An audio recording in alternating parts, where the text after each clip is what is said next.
Fix the frame rate. Fix the frame rate. Please, just shut the fuck up. Here are 10 things that Game Freak actually needs to change.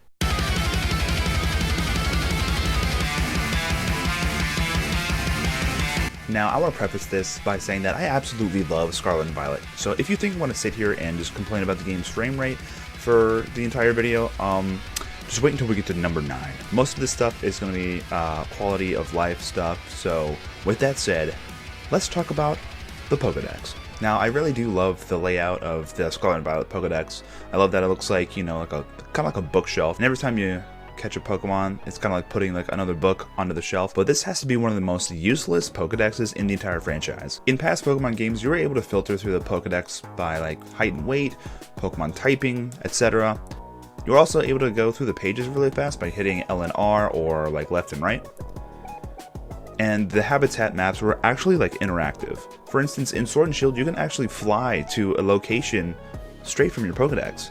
But probably one of the most overlooked features, in my opinion, would be the fact that the Pokedex saved where your cursor was. Meaning when you close out of your Pokedex, the next time you open it back up, the game remembered where you left off. Every single feature that I just mentioned is completely absent from Scarlet and Violet. Hey guys, it's Mitch in a different shirt. Real quick, when I recorded this video, it's about a week before the DLC came out. The DLC is here, and Game Freak actually did change the Pokedex where you could filter through like heaviest to lightest, stuff like that. But honestly, I still think it's kind of a heaping pile of Poochianic. Anyways, back to the video. I think this actually makes completing the Pokedex more of a chore than an actual adventure. And honestly, I think you're just better off probably using Cerebi.net's actual interactive Pokedex map on their website than using the actual Pokedex in the game. Now, speaking of maps, let's talk about raids. Now, I have like 500 hours in Scarlet and Violet right now, so I have absolutely no need to do low-level raids. I do grind out a lot of 5 and 6 star raids, primarily because the rewards are better and they drop Herba Mystica, which I use for shiny hunting. There's nothing more disappointing than traveling far for a raid, you know, climbing up a mountain, swimming through water, just for this raid crystal to be like a level 1 Lechonk. Aww. Don't get me wrong, I love Lechonk. He's my boy. Now, to combat this, I wish Game Freak would kind of like implement a system where you could actually see like the raid level on the map. Now, this doesn't have to actually like take up much real estate. It could look something like this. Now, just this like little change, I think would make grinding out raids a little less monotonous and actually more enjoyable. Now, something like this would have been fantastic to have during the Gimme Ghoul event, you know, when shiny Gimme Ghoul only spawned in 5-star raids and the odds were just base 1 in 4096. Yeah, that would have been awesome. Speaking of raids, let's move on. This is probably going to be the only time I'll ever speak highly of YCOM, because honestly I think it's probably one of the worst online features to disgrace a Pokemon game. But you know what YCOM got right? Raids. Yeah. In Sword and Shield, when all the raids were full, all you had to do was hit the Y button when another raid popped up, and it would instantly refresh. Well, not anymore. What if I told you that in Scarlet and Violet, if you can't connect to the raid, you're going to be waiting for like 60 seconds just for the game to tell you that you can't connect. While you're waiting, all the other raids you could be trying to connect to are getting filled up by other players. On top of that, in order to refresh the postings, you have to wait almost like 2 minutes in order to refresh everything. And you know what's happening within those 2 minutes? Players are taking those spots in those raids that you could be filling. Listen, I love raids in Scarlet and Violet. I really do. I think they're fun. I think some of them are actually really challenging. But the postings thing is definitely a step back from YCOM. Now, to be fair, I think why this happens is the game doesn't really like list raids as one person hosting them. I think it lists them as categories. For example, if someone throws up like a Rock, Terra, Annihilate raid and you can't connect to it, I think the game continues to search for that same type of raid rather than just not connecting to it. The solution here, I think, would just let us be able to cancel the search.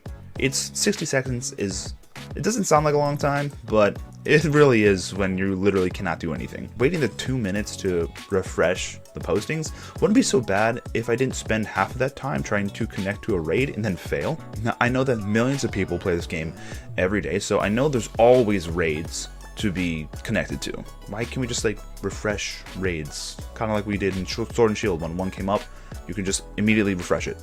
You know what else is refreshing? seeing my friends, which I can't do in the creator. This is probably one of the biggest gripes I have with this game, and honestly, like, I think it takes away from what I think is like probably one of the best parts of the game. This is particularly a pain in the ass when you're trying to catch like the version exclusive Paradox Pokemon. Since there's a spawn radius and you can't really see the other person, you don't know where the Pokemon are going to spawn. This means you'll probably have to physically talk to someone, because you're gonna really have to communicate in order to like find out where each other are, because you can't see each other. By the way, if you still need to catch version exclusives but don't have anyone to play with, join the cult, I mean the Discord, and myself or someone else would be happy to help you.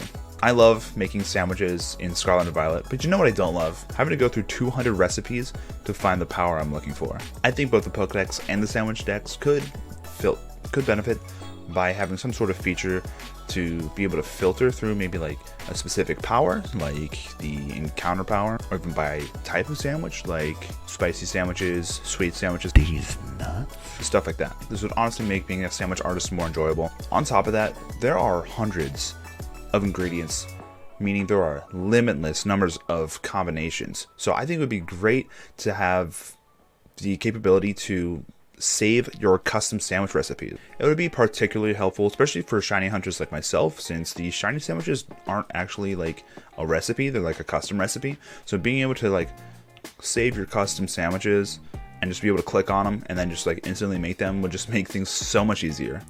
These features I think become a lot more helpful once you get to the post game, because you unlock more Herba Mystica and therefore unlock a lot more recipes that you have to sort through. Speaking of post-game, this game probably has the most lackluster post-game in the whole franchise.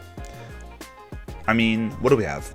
6-star raids, Herba Mystica, you can rebattle the gym leaders, and then you can do some tournament. After that, there's really not much to do. We've seen some incredible post-game stuff in the past. For instance, in Gold and Silver, you unlocked all of the Gen 1's gym leaders and the entire Kanto region, and you battled the protagonists at the end. In Ultra Sun, Ultra Moon, you unlocked Mega Evolutions, you unlocked Ultra Wormholes and could literally catch every legendary Pokemon. In Omega Ruby Alpha Sapphire, there was a Delta episode where you fought Mega Rayquaza and then went straight into a battle with Deoxys. It was insane. I'm not asking for some cinematic masterpiece like the Delta episode. That's not what I'm saying at all. But give me something like the Battle Tower or something that I can keep coming back to. The Elite Four building is literally useless after you beat them. Like, you can literally just do the Battle Tower right there. You don't even have to build anything new. I don't have any witty segue into this next one, so let's just get into co-op. This is the first Pokemon game that had actual co-op. Like, you can actually see your friends in the real world in real time. But like, what can you actually do together?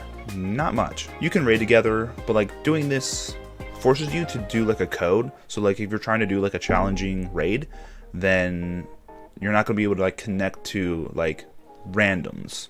You know what I'm saying? So really, like, doing raids together isn't ideal unless you have 3 people visiting you, so it's a 4-person raid. You can catch version exclusives. I think that's really cool. Like, you don't have to trade them anymore. You can also do this. Honestly, the amount of things that you can do in co-op is pretty underwhelming in my opinion. Like, going back to the Battle Tower thing, they could add like the battle tree, like that you can do with a friend, kind of like in Sun and Moon, where you would do like 2 versus 2 battles and work your way up the tree and like eventually fought like red and blue. Or like in a game that's so heavily based on the Pokemon that you ride on, it would be cool to have some sort of like racing minigame. I think that'd be really nice. Hey, real quick, Game Freak did add like a little minigame that you can play with your friends. It's called Ogre Ousting in Kitakami in the Teal mask, and it's actually really fun, so kudos to them. Also, one thing they could also do, and I don't have a clip of this because I'll be damned if someone tries this in my world, is you can go to someone's world and steal their shinies. Speaking of shinies, this one is an obvious one. It's probably one of the most like highly requested things to be put back into the game, is the shiny sound / sparkle. I think having this in the game is a little more important than people think. This shiny sound and the animation was introduced in Legends Arceus. Whenever a shiny Pokemon spawned, this happened. This is completely absent from Scarlet and Violet. Now, some shinies are obvious, some are not. Having this feature added back into the game would help with like obscure shinies, like tandem mouse. But I think what would help the most are there are people that play these games who are completely colorblind. So having the sound and the sparkle would just be a game changer for those people. Or maybe implement some sort of like colorblind feature. I don't know. Just a thought. This feature was honestly such a great addition to Legends Arceus. It's kind of a bummer that it's not in Scarlet and Violet at all. At number 9, I'm kind of just like sick of hearing people complain about it, but just fix the frame rate, please. Like, I really don't care myself. I'm just tired of hearing people complain about it. Also, one last thing. Number 10, stop letting this shit happen.